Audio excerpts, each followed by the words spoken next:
evening, everybody, and welcome into this week's edition of Game Gone Wrong.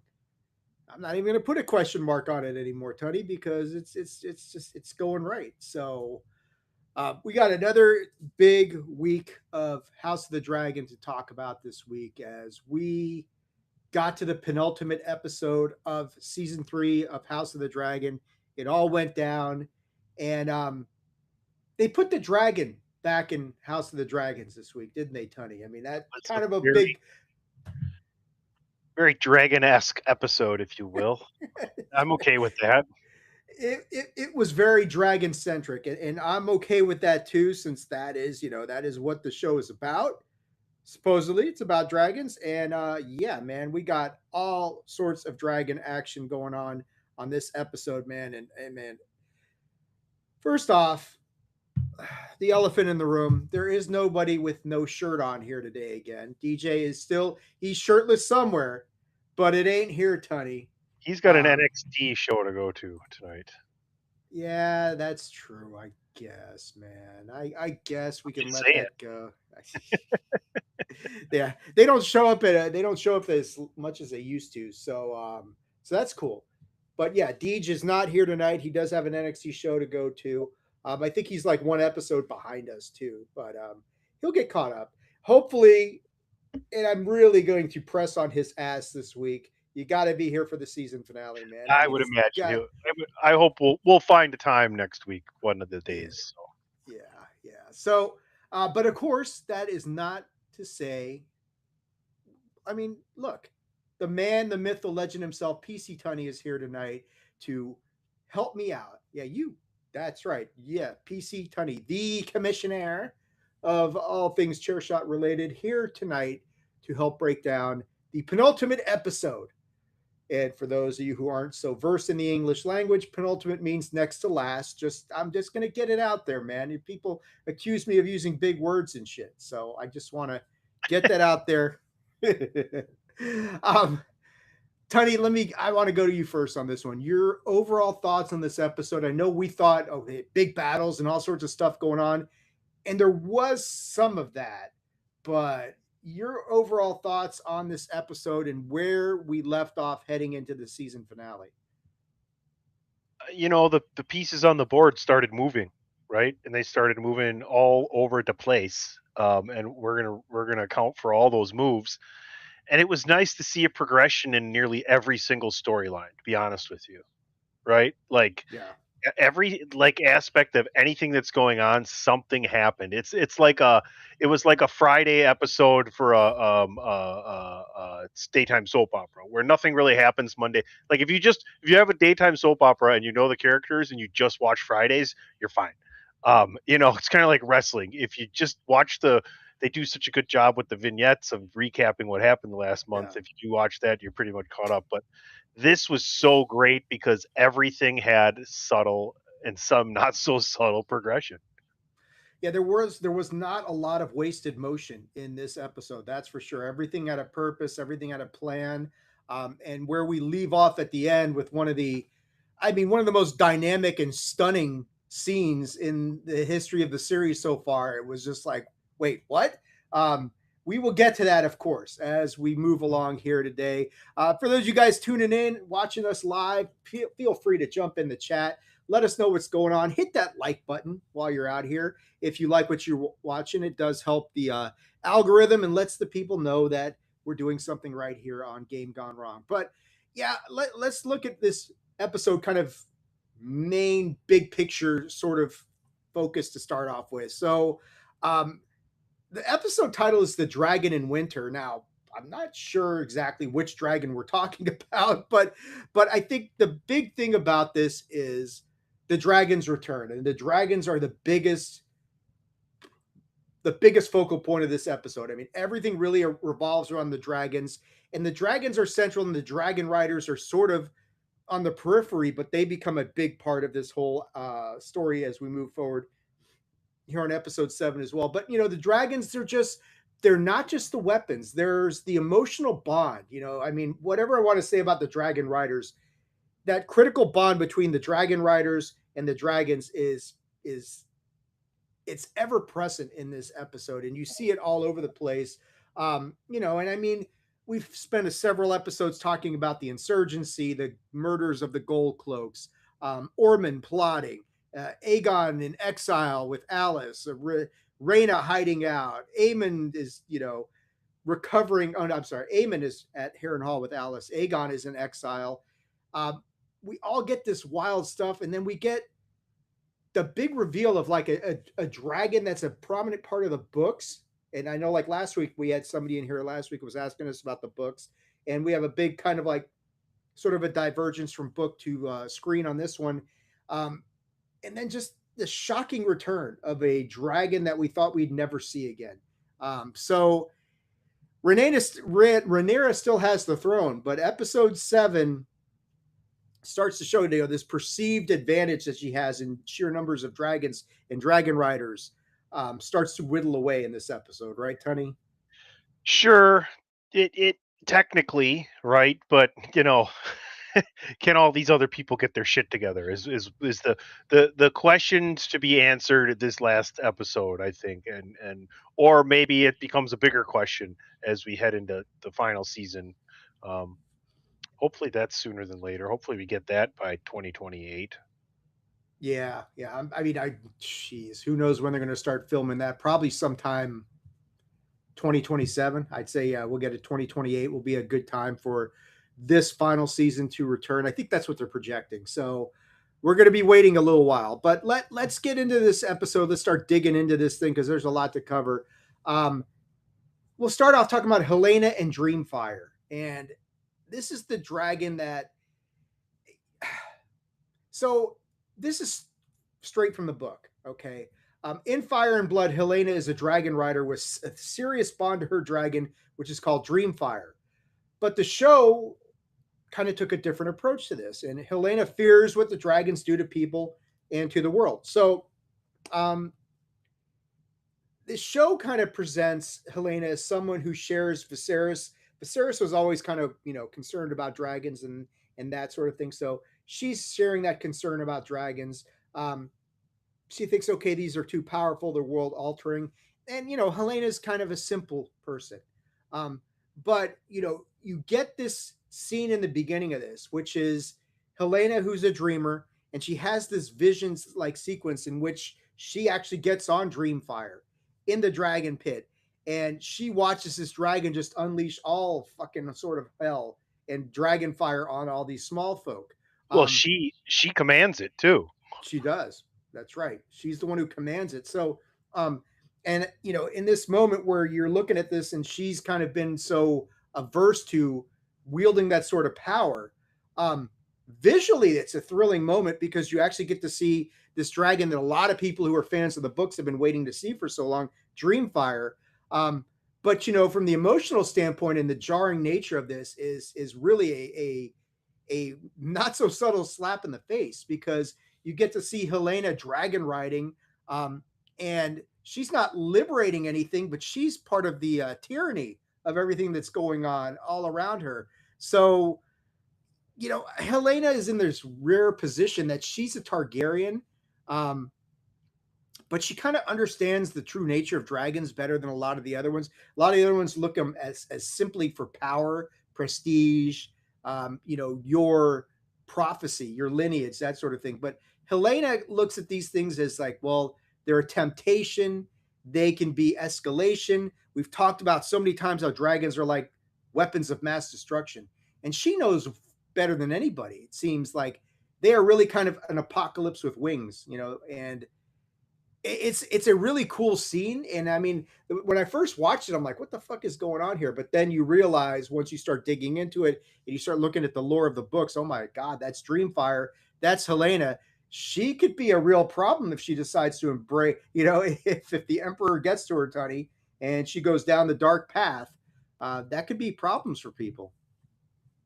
I think the problem would just be if she can get her ass on a dragon. I don't think she's gonna have. She seems to me like she's not gonna answer to anybody, right? Right.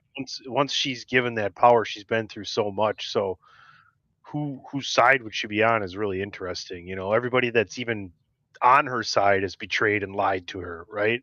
So right. Very much a wild card, 100%. But It, just, and I think the the episode name is because at the end, then I think she has this dream where she's with her kids or something, and then it starts snowing. yeah, yeah. I mean, So like I think that kind of, that meaning like Helena is a dragon now, kind of, and in winter there. or is it like the whole winter is coming? The whole Obvious, mantra of Game of yeah, Thrones, right. Yeah, And they've had there's been subtle hints at it too, like it's getting cold somewhere or something like that. yeah, There's been talks, so it's insane. It's so fucking good. I mean, this season has delivered so consistently, episode after episode. Like you wouldn't have thought that this season could continue to be as good as it was, considering the first two episodes were absolutely sure, insane.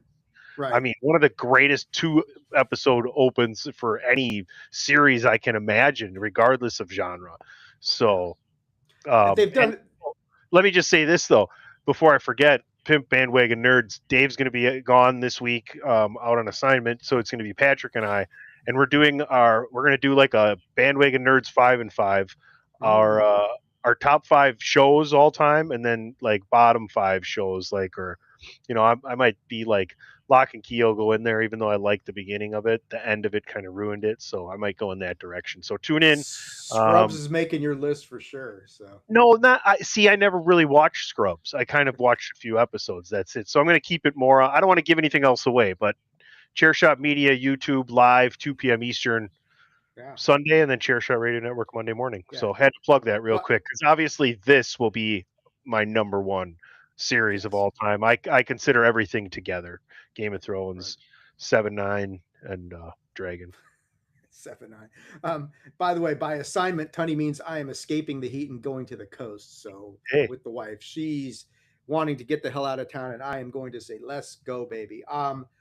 You mentioned Helena showing some surprising strength in a few places. You see that when Rhaenyra is really leaning on her as her sister. Tell me yeah. what's going on. Tell me what you've seen, and Helena, just doesn't buckle. I brought that up last week as one of the things I was looking forward to see is, how would that interaction go? We didn't have to wait long. I think that was one of the No, first scenes, like Elena was she having a wakes dream. up from the yeah. Yeah, She wakes up from it's her dream, Rhaenyra. and Fucking, what do you Rhaenyra's sitting there want, bitch?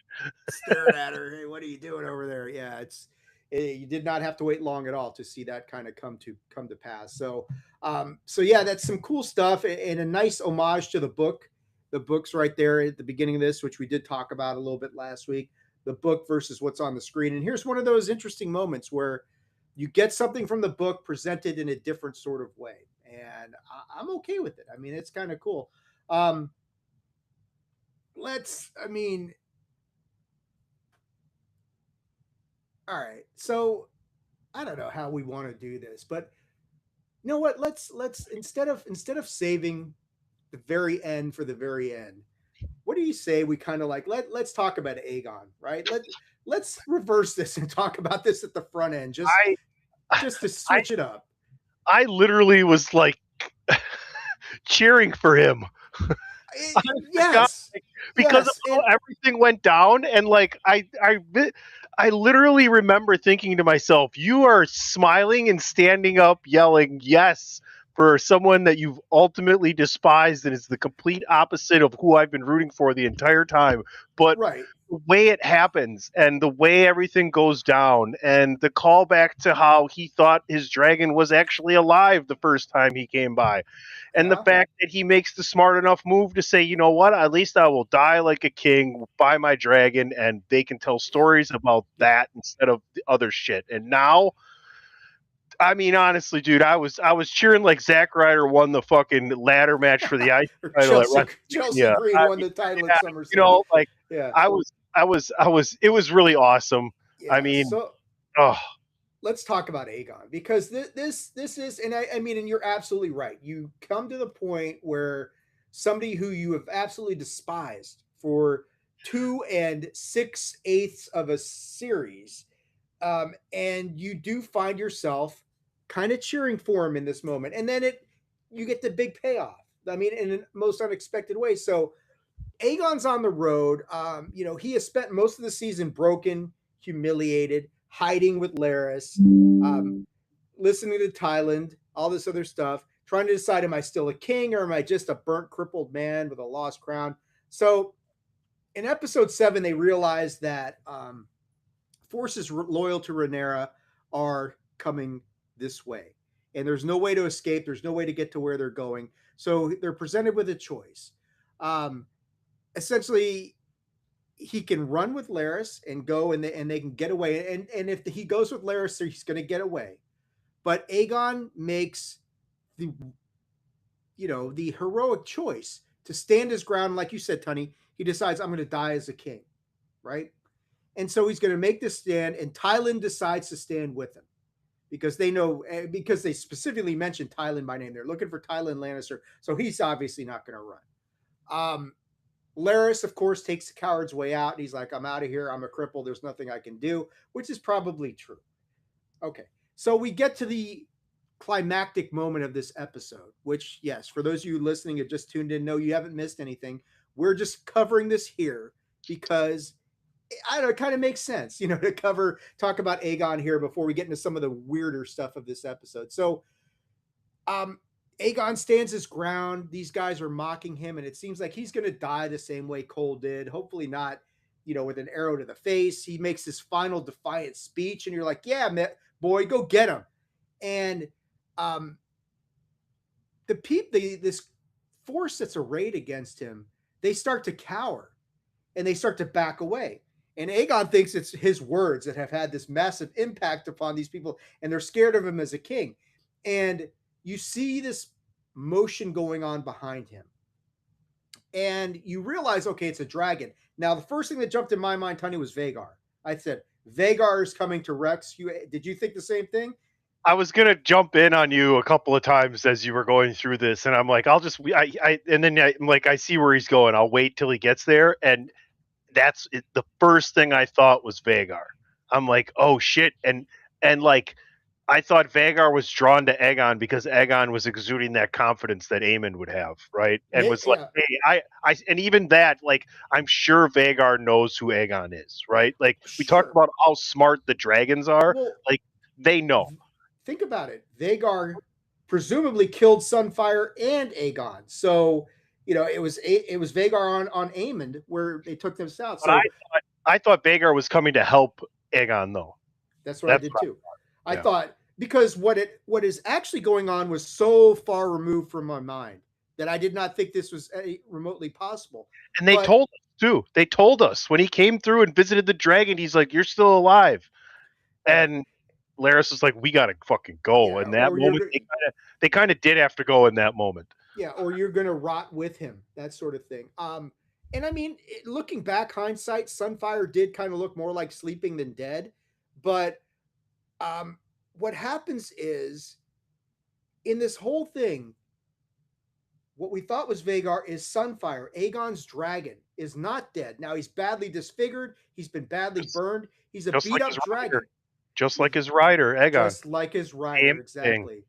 And he comes out of here, and man, when Aegon turns around and sees Sunfire, and just like, it is massively emotional, because whatever you think about Aegon up to this point, the fact that the dragon survived and came to his rescue in this absolute moment of need.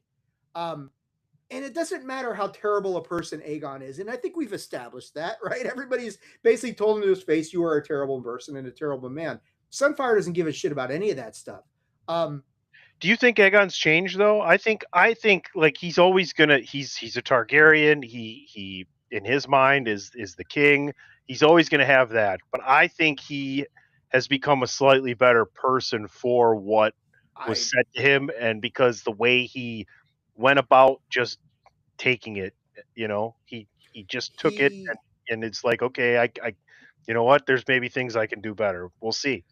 Right. It's not redemption, but it's like resurgence, a reactivation. Right. Like this episode title for the podcast is called Risen from the Ashes. And this is exactly what happens in this moment right here. Aegon and Sunfire rise from the ashes. I mean, it is the Phoenix Force going on right here.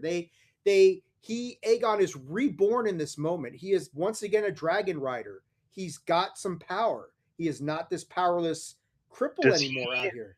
does he fly to Tumbleton? I don't know. We're going to find out this week, but I certainly think like now. Here's the thing: I don't think we're going to see the same sort of Aegon. He's learned a lot from this whole ordeal. Being out on the road has taught him a lot about himself, about the world. I think he'll be a wiser king, and he'll be a smarter king, and probably a more dangerous king because of what he's learned. And now he's got his dragon back. He's certainly not going to take that for granted. Um, Like, I would love to see him roll into Tumbleton, right?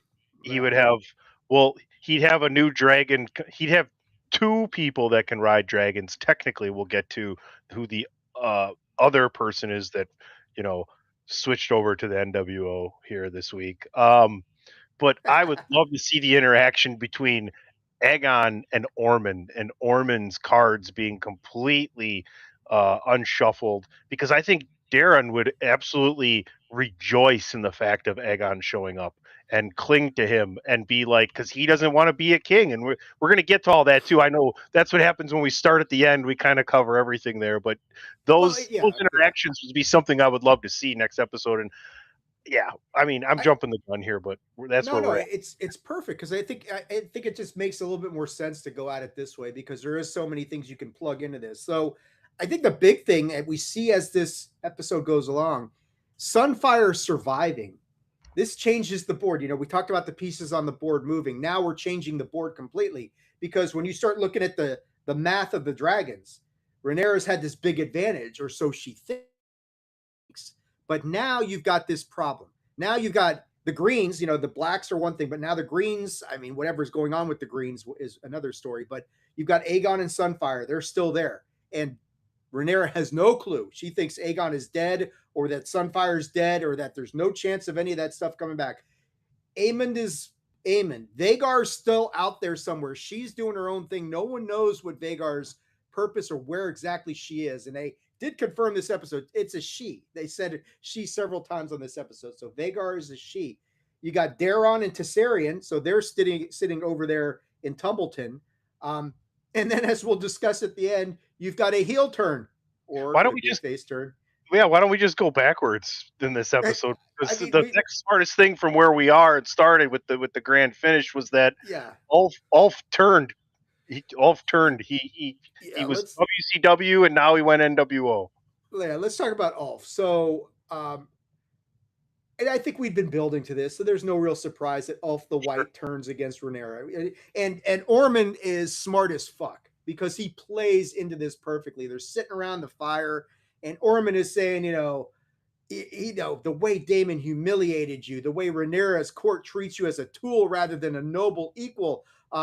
You're a man with a dragon. You still have no castle. You're still not a lord. You've got no respect. So he offers Ulf what he always wanted, which was status and lordship. And he says, I can even offer you Driftmark, which is a nod because of what's going on with Corlys, which we'll get to. Ulf's response is, doesn't he say something like, no, they will burn or something along those lines at the end of this thing? So, this is but now you've got another dragon going over to the green side of the ledger, right? And Ulf was never an ideological person. He doesn't have the greatest of morals. He was in this for the fame, the fortune, the lordship, and oh, cool, I get a dragon along the way. He never really joined Rhaenyra because he had this great belief in her claim to the throne. The red sewing gave him access to power. Ormond understands all that, offers him the social recognition that Rhaenyra and Daemon would never fully give him. So the betrayal it's not shocking, um, because him switching sides doesn't really surprise me, but it's Well, probably going to be a surprise to Rhaenyra and Damon because you guys should have seen this shit coming, and they probably didn't. who's the other new rider that he was exchanging with? I can't remember his name. Who got into it with his wife in Tumbleton? Oh, shit! I can't Keep going. remember these stupid things. So anyway, the thing about it is Isn't it Ulf Hugh or something like that? yeah, Sir Hugh? Yeah, Hugh the Hammer or something. I don't yeah. know. I That's don't what know. she said. Hugh the Hammer. That's So, well, that's Arlen of Pennytree. oh, that. That's right. Keep going, man. Uh, Here's the thing: Ulf's dragon, Silverwing, Mhm. is I. I gotta find out this name here as we're sitting here. And why is this? Yeah, it is Hugh the Hammer. So just tell me what the dragon's Yeah. name is already, for fuck's sake. Yeah, I don't know what Hughes dragon. I know, like you're saying, Vermithor. Vermithor. So Vermithor. Vermithor and Silverwing, and we've already seen this, are in love with each other. They're mates, right? We've seen that like playful interaction with them, like teasing affection to each other while those two were switching positions at Dumbledon, right? Right. We talked about how smart dragons are. At some point, Ulf will be killed by his own dragon, which will return to Rhaenyra's stable of dragons. That's my prediction. How about that? Because that's what Ulf deserves. He does. And Because you think Silverwing's going to fight Vermithor when those two end up in battle against each other? No I don't way. think so. I don't think, because here's the other thing is and I mean, and this is a direct tie to what we're about to talk about, Raina and Sheep Stealer and the tragedy of that scene. But you know, with Sheep Stealer being a wild dragon, that's one thing. But then you also look at these dragon riders who are not of nobility, and we've said that numerous times. So they're not fully trained in these arts and these things that are going on, and they don't really understand how to get the best out of these dragons. And like you're saying, when it comes down to it, Ulf and Hugh may want to say, "Hey, go at each other," but these dragons are going to be like, "The fuck you want me to go after? I'm in love with this, and that's my mate. Get off my back. Get off my ass." Um, so I think, like you're saying, there could be a significant sort of shift there when that happens, and a bigger conflict. But I would not be surprised to see, honestly, both those dragons turn against, Ulf and Hugh may get wiped out by their dragons before it's all said. If, like what you're saying is true, and they get forced into battle against each other, and the two dragons are just like, fuck you guys, we're not going to do all this stuff, because we kind of even see, well, okay, so let's tie this together, because this is actually working out fairly well, doing it in this weird order. Raina and Sheep Stealer and that whole thing. I mean, this is one of the biggest scenes of this episode and of the season. So we know that Raina's been hiding out with Sheep Stealer. So we know Sheep Stealer's a wild dragon, not trained like the other dragons. Um, so this has created a situation where Sheep Stealer has been a liability because of what happened in episode 1. So these dragons, Damon goes and he goes to Lady Jane, and he's like, "Where is she?"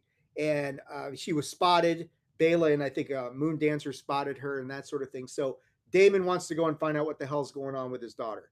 Um, as he's as Damon is talking to Rhaenyra and Adam, because Rhaenyra's told, "Hey, Sheep Stealer was sighted with a rider," and at Right. that point, go ahead, Tony. Adam and Bela saw Sheep Stealer, reported it, and Rhaenyra's like, "All right, Adam, take me there." Right, right. So they get on, they go, they fly. So as Damon is trying to talk to Rhaena, and Damon's dragon is Caraxes, right? I think that's the name of his dragon.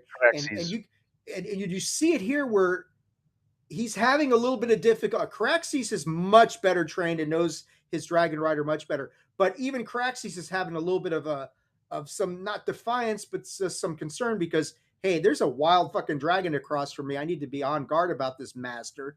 And meanwhile, Damon's kind of cozying up and trying to talk to his daughter. So Rhaenyra and Adam show up, and I mean, it is a devastating scene here. Um, and Rhaenyra realizes that Damon has lied to her, and Damon's trying to explain what was going on. And as this conversation becomes more heated, as you would expect it would, the dragons start to pick up on the energy of their dragon riders, combined with the fact that we've got a wild dragon here, and it's a full-on fight between all these dragons. Um, and they start, and it's not just all of them against Sheepsealer. They start going against each other because dragon instinct takes over. They're in a heightened state of fury. They're agitated. So you've got all this shit going on. And I mean, at the end, I know, like at one point, Damon is commanding Caraxes to kill Sheep Stealer. Um, I don't think Sheep Stealer dies, though, does it? It's very badly wounded, and it, kind of wobbles off into the veil some. I don't think Sheep Stealer's dead, but this one was hard to watch, man, because you've got all your favorite characters or a lot of your favorite characters in one place. You've got, anybody who loves the show loves the dragons. I mean, you don't want to see the dragons get hurt. You know it's inevitable because we know where we're Well, going to end up. none. Yeah, we know that none survived this whole thing. But man, this was tough to watch. I was glued to my set and just tense, so tense for this fight. Like, who's gonna live, who's gonna die? At the end, all the dragons take a beating, but none of them are, as far as I can tell, killed. You're But you're good, so right. You're so absolutely right. You hit it on the head. We root for the dragons the whole time, right? Now 7-9 may not have any. Well, they can't, right? There's none alive then, right? Because they're all going to be, right, yeah. right, So we we were devastated when, you know, we lost one of the dragons in Game of Thrones to, to the the Night King, yeah, right? right, And that was horrible. But now here you have Syrax takes a pretty good darn few blows and is wounded a little bit, from Sheep Stealer. Sea Smoke helps it escape. Reyna's grabbed by Rhaenyra. You're coming with me. Syrax flees. Adam takes Sea Smoke to escort. And yeah, like you said, Damon's thrown from Caraxes in the struggle as yeah, well. But right. for everything that I assessed watching it and then spoken with to AI and other things, Sheep Stealer is still alive, and it makes sense considering what we've seen with Aegon and Sunfire, right? Yeah, I mean, We're learning, ladies geez, and gentlemen. We should have called this one the episode where we relearn all the dragons' names. it almost makes you wonder about Jace's dragon. Is it really dead? Did it really drown? I don't know. I mean, maybe Yeah, how that's how what I hard is it to thought. kill these dragons off? I mean, they're not. I don't. They're dragons. They're not amphibians, right? So they don't. They Right. can't breathe underwater. As far as we know. I As mean, far, after well, yeah. I Sunfire came back, anything's possible at this well, point. I don't know. A dragon that's fueled with fire seems like it wouldn't be able to survive water. Right. And I mean, lost in all this, as fond as we are of the dragons, and we're obviously the dragons are the big thing that we're interested in. You got to feel bad for Reyna because all she wanted was this dragon. She wanted her dragon, and chasing that dream, good God, what sort of consequences has that had? I mean, now you've got everything that happened with Jace. You've got this big battle. You've got this big rift that has now happened between Rhaenyra and Daemon. And I mean, that's a massive issue as well. So, Is it though? um, I think that well, relationship will never change because honestly, then she gets into it with Massaria because you always have it out for Damon. I mean, how many times has Rhaenyra looked at somebody and been like, "You really think me that bad of a person?" Like she right. said it to the guy who locked her in the room, right? Like, what good is that going to do, right? Like Allison, Elena having the child. Do you really think me that? So she does it again, and it's interesting. Maybe she turns into that, like it's been kind of prophesized, or what she needs to do. So that's, I think Damon's going to be where Damon's going to be, but at the same time, Massaria seems to be slipping in, even though she, you know, did what she kind of gave the queen some pleasure and kind of fulfilled the prophecy of. Some oral pleasure, Tony. There Well, it the is. funny thing was is she met with one of the people from the city and was like, "Bring your things to me, your problems to me," and she Yeah. ended up just calling her a whore. And well, Yep. that's the thing. You turn around and she's out whoring it up to keep her status, right? She did she certainly lived up to her reputation. That's for sure. The world's oldest profession. One of the weird thing about this is it's interesting that Rhaenyra, when that whole red sowing thing in season 2 where she gets the commoners to be dragon riders, she thought this will solve my problem. Maybe, but she kind of created a bigger one now, didn't she? I mean, because this Well, is now turning against her. you've heard of the song "Mo Money, Mo Problems," right? It Yeah. actually originated. That's a cover. It's actually Mo Dragons, Mo Problems is from it when it started back from Mo Valyria. So it's an old Yeah. cover. And I mean, Rhaenyra tries to get the explanation from Damon about what happened and why, and Damon gives her an explanation, sort of, but it's not very satisfactory. Rhaenyra responds by throwing the skull into the fire, and like you're saying, I mean, Rhaenyra and Damon's relationship is such that, is this really going to make a difference to as far? I mean, it's not exactly a marriage of love that's going on here. It's a marriage of convenience and power. So, is that going to make much of a difference? Probably not. But what happens with Rhaena now?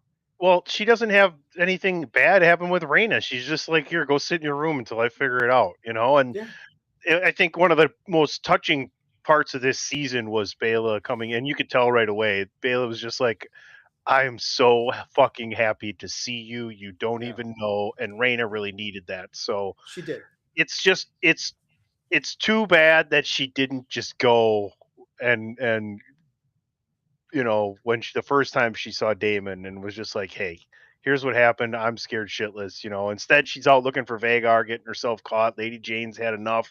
Damon had to say please to Lady Jane. He almost fucking had his nuts come up throughout, go into his body and come out of his mouth. As what's also hilarious is Damon the walks right up to that bottomless pit every time he's there, just to Yeah, show that yeah, you're I don't give a this shit. doesn't this doesn't mean anything to me, by the way, right here. Right, right. Yeah, I don't give a crap. My dragon will come and catch I me and burn your whole fucking house down. So I have not seen one person in the whole Game of Thrones to be that, whimsical, that right neck on that ledge.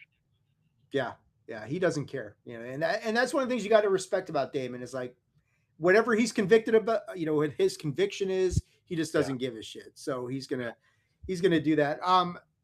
Let's talk about Ormond because he's much playing a much bigger game. He's got the insurgents, he's got propaganda, he's using coins and murder and all this other stuff going on, and of course he's got Corlys as well.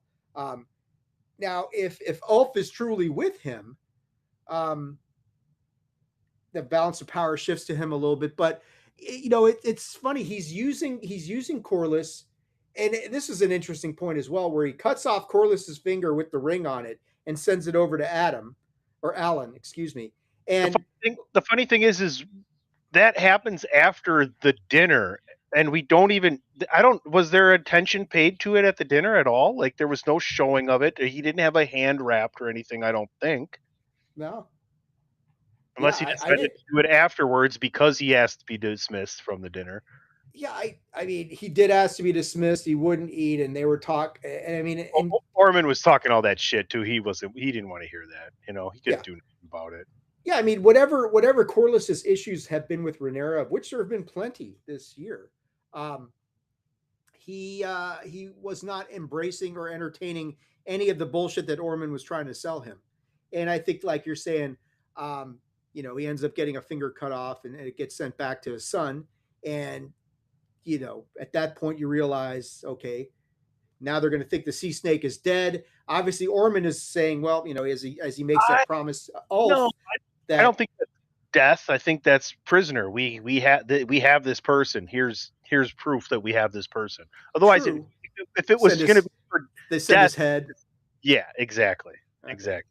that makes sense. Um, Think about the worst movie of all time, Geely, with Ben Affleck and do I have Jennifer to? Lopez. They send a pinky toe to say we got your person. Think about one of the best movies ever made, Seven, and what we got in that fucking thing. What's in the Box, box, Johnny? what's in the box? What is in the box? Yeah. Fun fact: Denzel Washington turned down Brad Pitt's part because he thought it was too dark, and then when he saw it, he went, "Oh, that was really good." Huh. What was I going to say? Edward Norton turned down the role that of the. What did he turn down the role of Captain Hiller in Independence Day or something like that? I mean, Well, bad idea, bad well. move.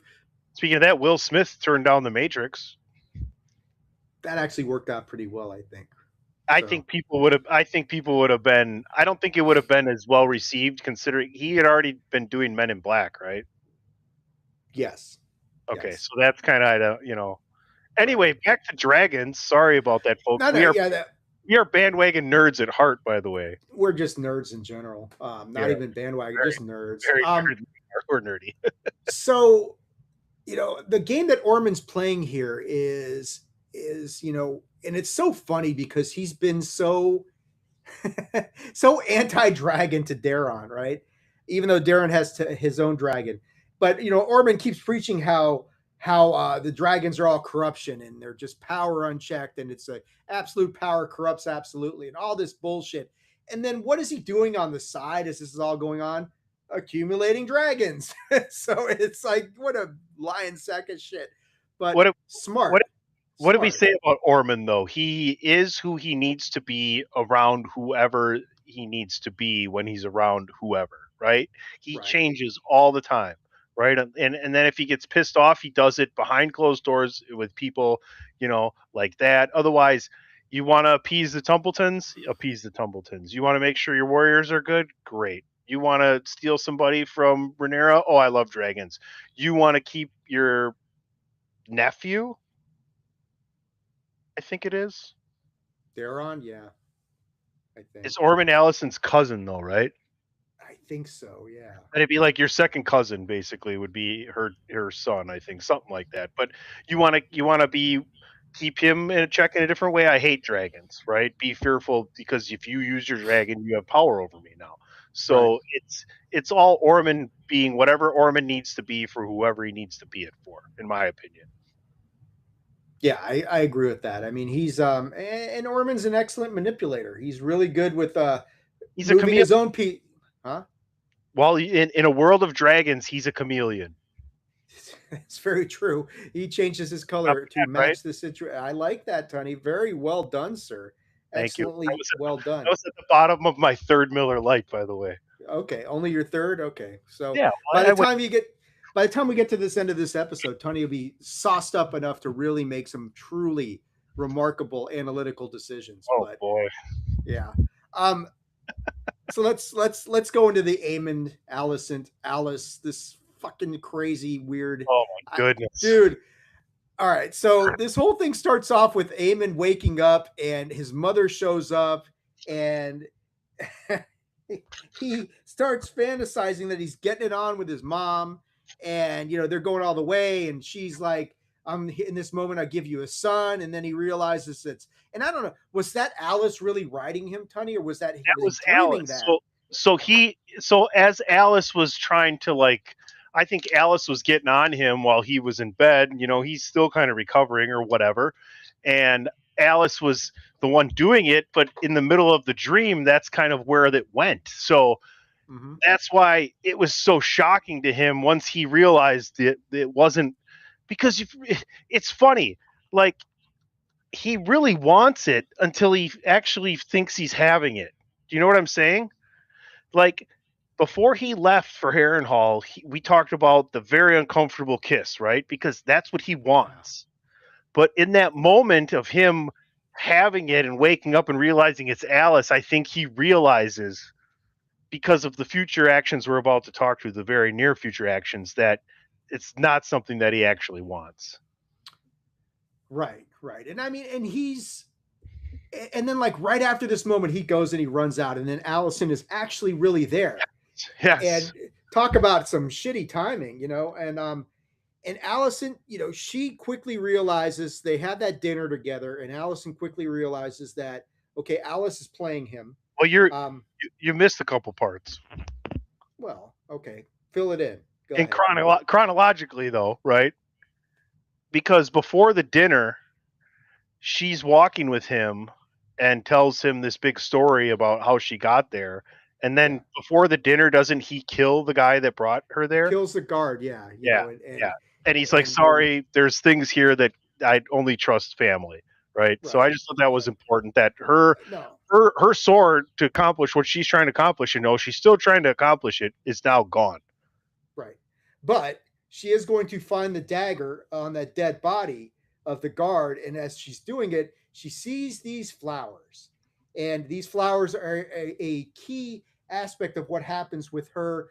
And I don't know. I mean, was she going to give Amon a little bit of time to see how he was, to see if he'd changed at all? And then at that dinner, it becomes pretty readily apparent that he has not changed much at all. He's just being, but she knows, okay, he's being manipulated by this witch or whoever Alice is, and she gives him some wine with that has these flowers ground up in it, and apparently it's poisonous. And so when Eamon goes to Alice and he staggers in there, help me again, again, he's like, help me again. And he collapses in front of Alice. Alice is just like, she just rolls her eyes like, hey, you gotta be fucking kidding me, man. He's like Again? such a fool or something. As she Right, like, you can see, you don't see what she's doing, but she's moving quickly as if she's going to save him again because she can. And in the right. meantime, Allison is now off on her own, and Yeah, outside the gates of Harrenhal, trying to figure out what she's going to do with nothing but a dagger. right. And yeah, I mean, you got to figure people are converging on Harrenhal, and if this was bandwagoners, we could run the Deadpool and say, do we think Allison survives this season, or does she get cut down and all this shit that's about to go I don't down? know though. Anybody that captures her, even if it's the wrong side, would they kill her? They would just bring her to Renera. Anybody else is gonna, you know, Yeah, it'd have to be someone pretty rogue under the black flag and in some, tiny subsection with power. yeah, I could agree with you on that. I think she's got some intrinsic value as a hostage, that's for sure. Whoever gets her, I don't because even Renera's going to want her back. I don't even think Eamon would kill her. No, Aemon is too in love with her in this weird, sick way. But if it's Aegon who comes upon her with Sunfire, what does Aegon do? Um, because Aegon has no idea at this point that his mom set him up to be the sacrificial lamb because he was already gone by the time that all happened. Aemon, though, it's clear that Alicent just there's no, I don't know if there's certainly no maternal instinct as far as Aemon is concerned because she's actively tried to off him a couple times now. And Yeah, to but her Alicent, Aemon is in the way for her. honestly though, Eamon like knew that was poison, and he drank it anyway. He fucking looked right at her and just was like, okay, and drank it. It's I don't think there's anybody that Allison is. No, I don't. Helena's the only one that would kill Allison, honestly.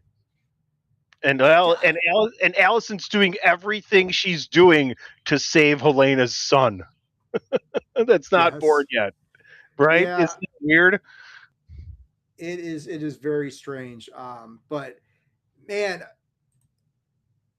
other stuff going on in this episode that I mean, because yeah, like you're saying at the end, Aemon is down and out, but Alice is of course going to save him because he's going to create a new line of unsullied kings. I think when and Aemon says that at that dinner, and Allison hears this new line of unsullied kings, her mind is firmly made up at that point. All right, this son of a bitch needs to die, Yeah, and we're I'll not worry. having this witch's babies with my. No, But I we are don't. not. We are not having the unsullied line of kings coming from this. That's for sure. So, yeah, she quickly makes up her mind in that moment. Okay, he's got to die, and she does what she can about that. But yeah, I think the other thing is like we touched upon it, the Renera Missaria sort of where Missaria basically like I don't know, kind of seduces her a little bit, and we get some sexy time in this episode too. And I, but like you said, like we talked about, Missaria gets called out for being a whore, and then she goes and she lives up to that because And it's going then to. and then even after thinking gaining favor, a few scenes later, she's getting questioned by why she's always questioning Damon all the time, right? Right. So, I mean, hello, Mrs. Attitude, by the way. Thanks for the wave in the chat. Um, Is she in here? Oh, okay. It's the not only showing other up. the only other thing Ah, that there she is. There the she only other is. thing that we didn't cover, and I think we got to literally everything else, is the fact that Bela kind of reveals to Adam that she's with Alan in so many words. Sort of, He but kind I of get figures the it out. feeling that I Like get the he hasn't feeling that talked to you yet. yeah, I get the feeling like Adam's like I don't care because it's all about dad ass, and I think Well, he's yeah, he's kind of looking at that. Adam definitely has his own kind of idea and vision for Bela, and I think he's like I want a piece of that. I want to throw my hat in the ring. Um, that's pretty evident, I would say, in I the scene, think don't you Bela's think? made her decision. Has she? I mean, I Well, don't know. didn't She just she, wants to rebel against this whole notion of anything arranged, right? no, I think she really likes Alan. Alan.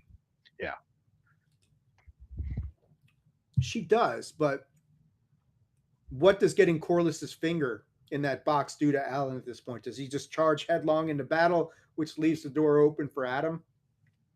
Don't know.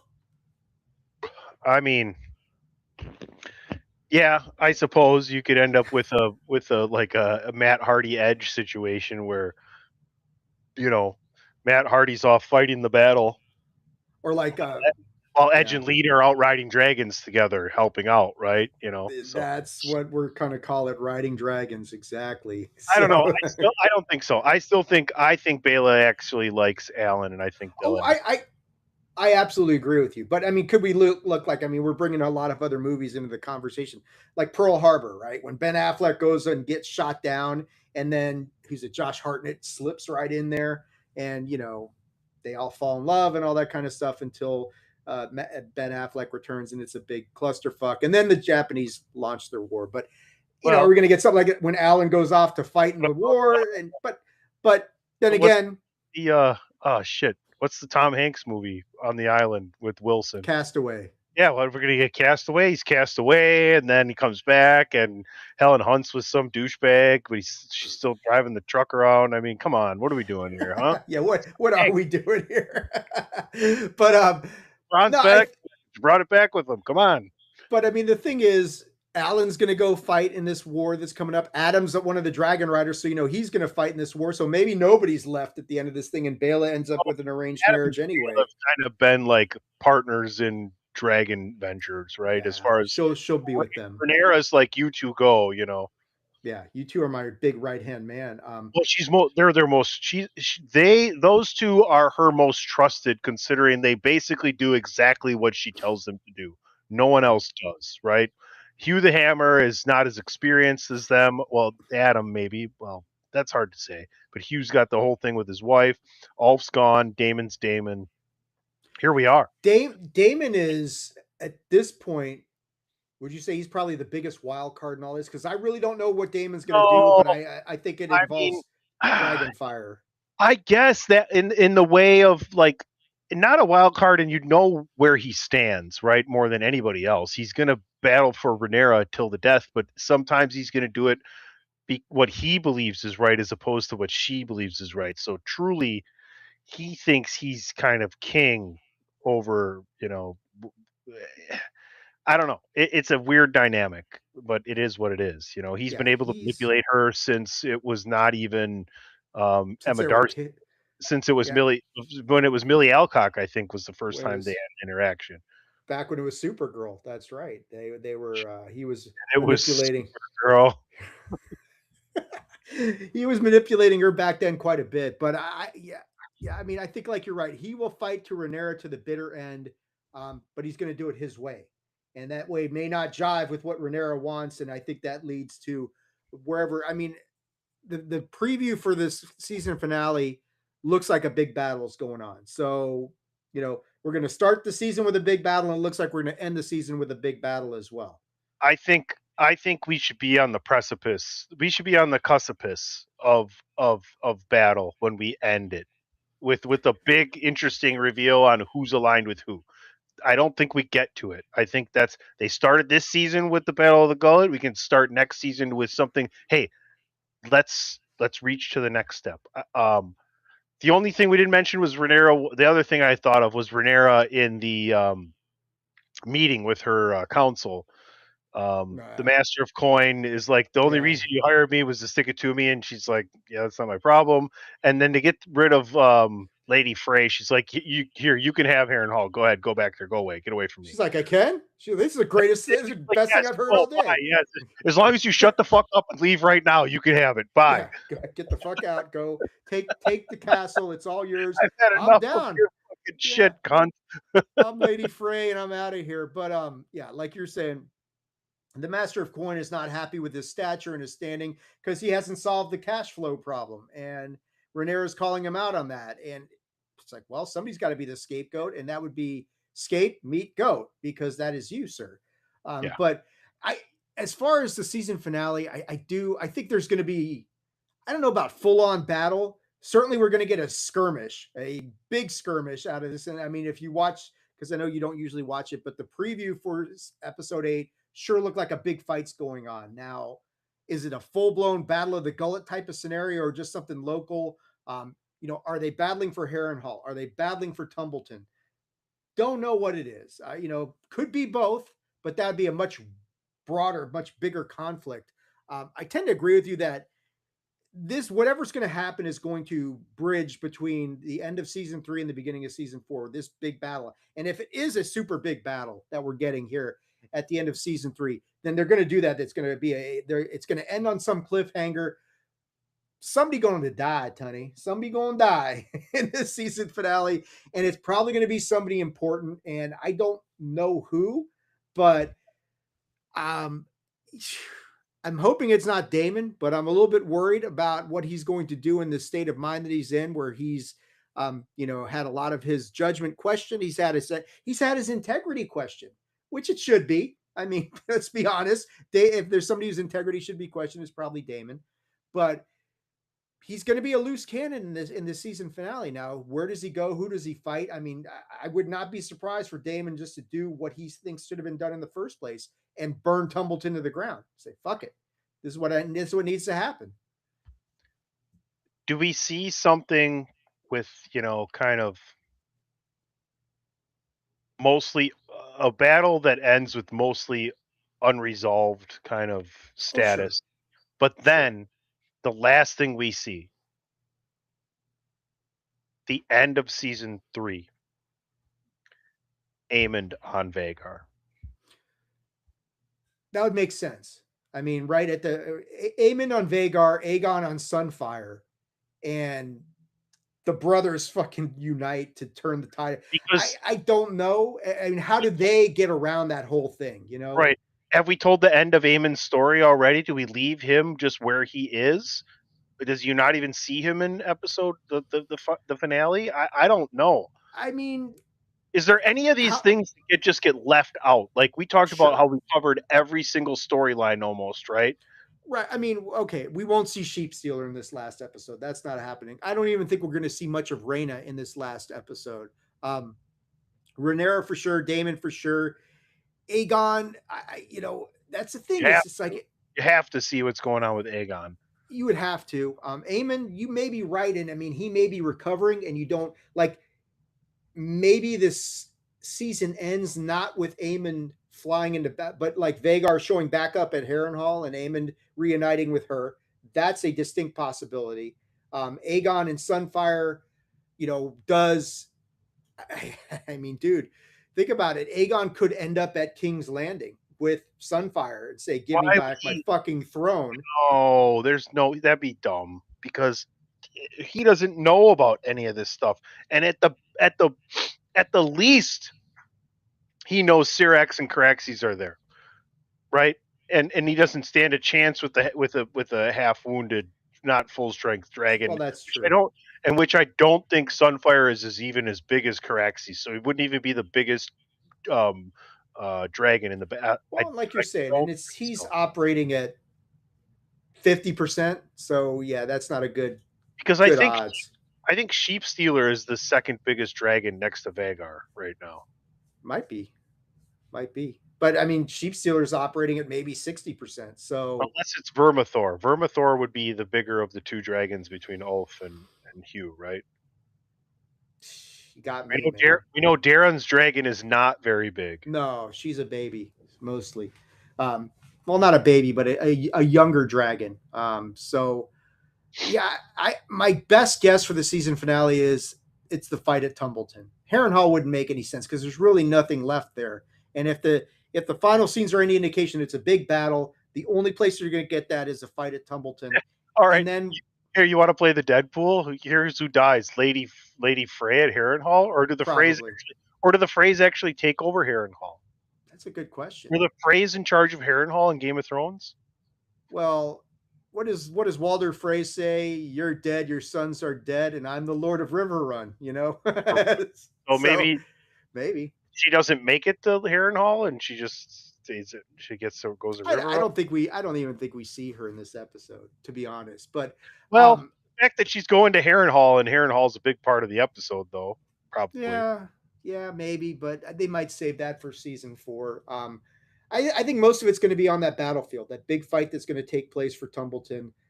Ormond will be out there. He'll be in the center of the battle. I mean, I would not be surprised to see like Ormond Damon throw down at the end of this season, and Damon probably kills him. You know, Ormond, Ormond could definitely be one that ends he his could run. be he could be a casualty of the Deadpool. Damon could be a casualty of the Deadpool. I'm hoping against hope that it's not him. But yeah, That seems Ulf's more like head certainly on the chopping block. I would say that's a strong possibility. Hugh as well. Um, I mean, what would be the most shocking death would be like, Bela or something like that would be stunning to see that happen at this point. Um, Rhaenyra. yeah, but they're not going to kill Rhaenyra off. She's going to be her descent into madness in season 4 is going to be the big part of that. I can't That's see it being Rhaenyra. and that's the question too. Like, who's going to be like Aegon could die then? I guess. Like, who's Could ultimately responsible? I don't know the book stuff on this, so I don't see. really I want mean, to, for but myself. But I tell you what, wouldn't that be typical Game of Thrones? Just the shit they would do. Aegon has this moment of massive redemption, Well, that Sunfire back from the dead, and then they kill him off the next episode. it's but here's my thing about Aegon. Like, he seems like would be the most responsible for all the dragons dying. Like, somehow he finds power through all of this, and then right. thinks he's then loses what he gained personally from all the shit he went through, and immediately goes back and makes bad decisions. I don't know. Well, I would that's what I was going to say. I would guess that I would like to get rid of Ormond. Aemon meets up with them, and somehow Ormond's gone, and we have all the major players for season 4 as they kind of totally self-destruct upon each other. Well, I think like you raised a great point there, Aegon. I do think he will not be this impetuous, impulsive run right into the heat of battle. Like the notion of him going to King's Landing, I admit that's not going to happen. I think he will have learned something. He'll be very appreciative of getting Sunfire back. He will plot from here. He will Well, bide his time, recoup his strength, and then he may be a big problem in season 4. the hand. Well, here's the thing too. Like, his new hand is Lannister, is Tywin Lannister. Yeah, Thailand is now his new hand. Like, easily, without question, he knows he can trust this guy more than anybody else in the entire Game of Thrones universe. Honestly, no one Right. has ever stuck by him, even his mother, even his wife, like Tywin Lannister did, regardless of circumstance. And it would seem to me that Aegon coming into some kind of power and setting up the Lannister dynasty, because we see how ultimately powerful the Game of Thrones universe is when we get to Game of Thrones. The Lannisters, regardless of saying Yeah. we don't repay our debts, are still super powerful. They have to have some kind of money and start building some kind of status back. Right. And Thailand being attached to Aegon as Aegon rises to power is probably a really good way to do that. Um, but yeah, I think like Aegon's going to be smart about this. I don't think he will make the impetuous decision to just say fuck it, let's go marching right into battle. He's going to know better than to do that. But like you're saying, Thailand and how did the Lannister line get so powerful? We're going to see that in this episode, or not this episode, but maybe you get a glimpse of that in season 4. But yeah, Because it's gonna. in 7-9, they're pretty powerful still already. Like, I know they are heading into where we are right now with House of the Dragon, but you know Who things are was going in shambles. the first in the first episode of A Night of the Seven Kingdoms? Lionel Baratheon, right? Wasn't that the one who befriends Dunk and at the first? Yeah. So the Baratheons have also got to get a little bit more prominent. Right now, they just got wiped out when they tried to assassinate Ormond. So Yeah, that line's been significantly diminished. the Starks have been a little bit more successful in House of the Dragon than the Baratheons. A little bit, yeah, a little bit. But look, it's going to be an epic finale. Do we know how long the last episode is? Do we have a runtime on that I thing? I'm can hoping like. I can effort if you'd like to continue some commentary for a moment. Oh yeah, I can. You know me, I can bloviate about any of this stupid shit that I want. But look, yeah, this is another excellent episode. I think just the resurrection of Sunfire and was one of the most unexpected things that I've seen so far in this series. It just like Where did that come from? But I mean, Didn't you? maybe you should have But seen it didn't, coming, but well, but didn't you get done with the episode and go, "Son of a bitch"? They told us when he was standing next to it, saying it was alive, and we all kind of blew that off, right? yeah, None of like, us oh, said he's anything crazy. He's actually crazy. alive, right? Yeah, Yeah. he's in mourning. He doesn't know what the hell he's talking about. But maybe dragons do that. They lower their vital signs down to the point where they're seemingly dead and then they recover. So I'll give you within 3 minutes either way, and you'll be victorious on guessing how long the finale is. I'll say 1 hour and 15 minutes. It is 75 minutes. Wow. That was dead on, right? Jesus. Wow. I didn't even need the 3 minute plus or minus. All right. Look, that's I didn't perfect. even I didn't have it open, but I opened it up just for that. There you go. Thank you, sir. I appreciate that. Yeah, I mean that's perfect. Hour and 15 minutes. You can do a lot with an hour and 15 minutes. I mean, anything longer than that, it's like, well, I mean, maybe an hour and a half, you could get away with that, but it's going to be Hey, awesome. Dave, we love this shit so much. Like, I don't know, for you, is this probably for me? This is my favorite show of all time. I don't know about you. House of the Dragon. Game of Thrones altogether. Game of Thrones, House of the Dragon. This universe and all these seasons, the 8 and the 1 and the 3, this is my favorite show of all time. I encompass it together. Or if It's you good, loosely but need to just say it's top 10 or top 5, go ahead. I believe it's look, got to be in your top 10 at least. it's good, Tony, but it's not The Witcher, man. It's really Especially the last season, eh? yeah, exactly. The last season. No, it is easily top three as far as like, I mean, Stranger Things is a big one that's up there for me. As far as epic streaming series, stuff that we other things that we've watched that have been really good, like Daredevil. Born Again is an excellent show as well. I mean, we've been having a really good time with Daredevil. WandaVision was something special. But yeah, I think in the grand scheme of things, where would I put Game of Thrones, the whole universe?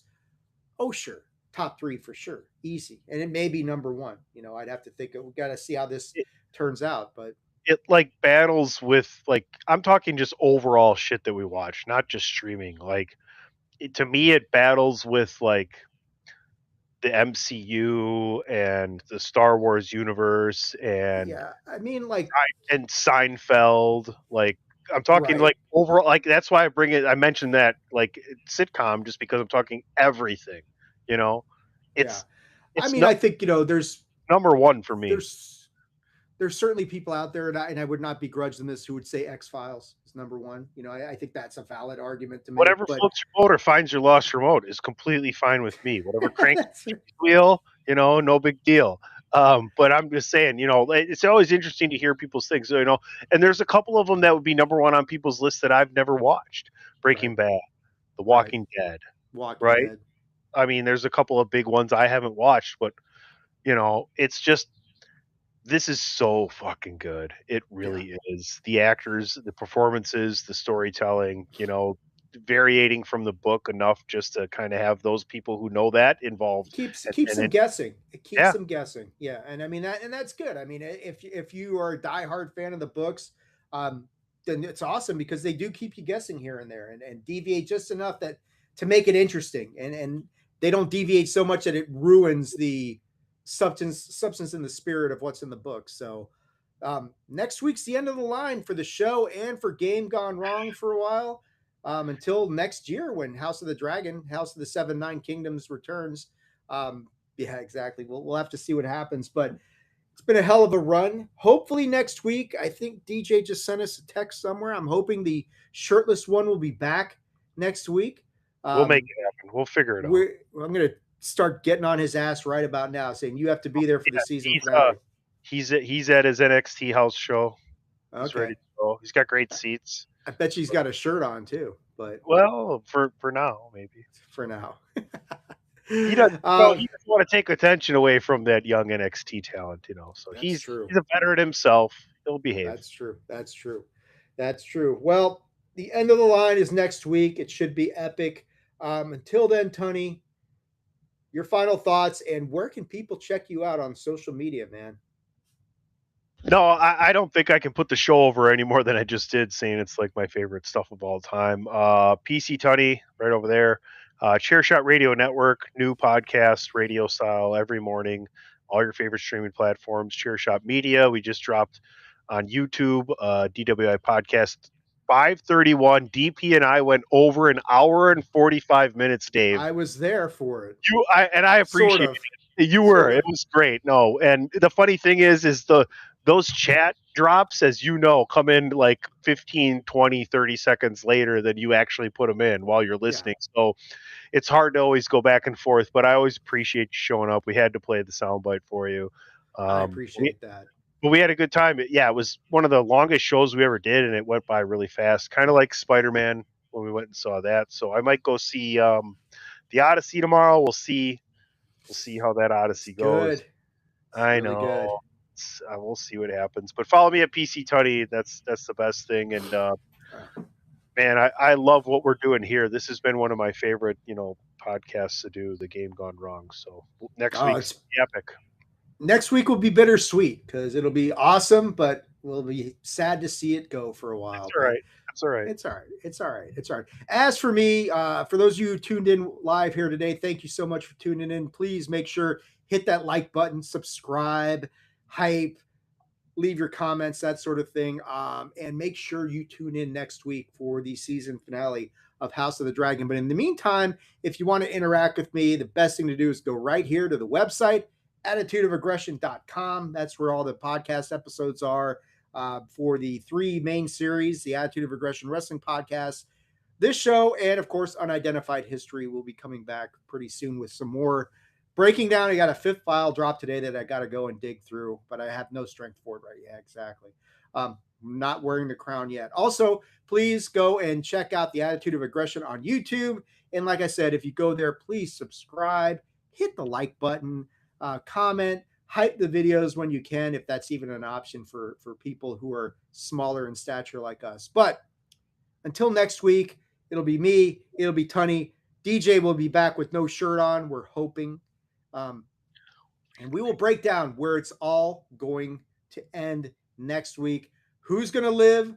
Who's going to die? Hopefully, no more dragons. We don't need any more dragons to die. But the Ooh, people, yeah, they should can. we go over under? Over under on 1.5 dragons dying, Dave. You got the over or the under? God, I'm gonna.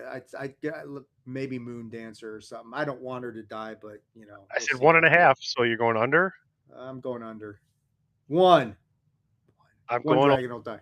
taking the over next. I'm taking the over. I mean, they do have to start getting rid of dragons, so you They may be gotta right. start dying. They They got to do. start They'll dying. all Yeah. die next season. I mean, I, They all kill each other in the last episode of the series, but I don't know, otherwise man. this We'll is see. like Earth like 8 to whatever then instead of you know. All right. But until next week, everybody, this is me. This is PC Tunning. Thank you so much for tuning in to Game Gone Wrong. We will see you next week for the season finale of House of the Dragon Season 3. Until then, you guys have a great weekend, and we'll be talking to you soon.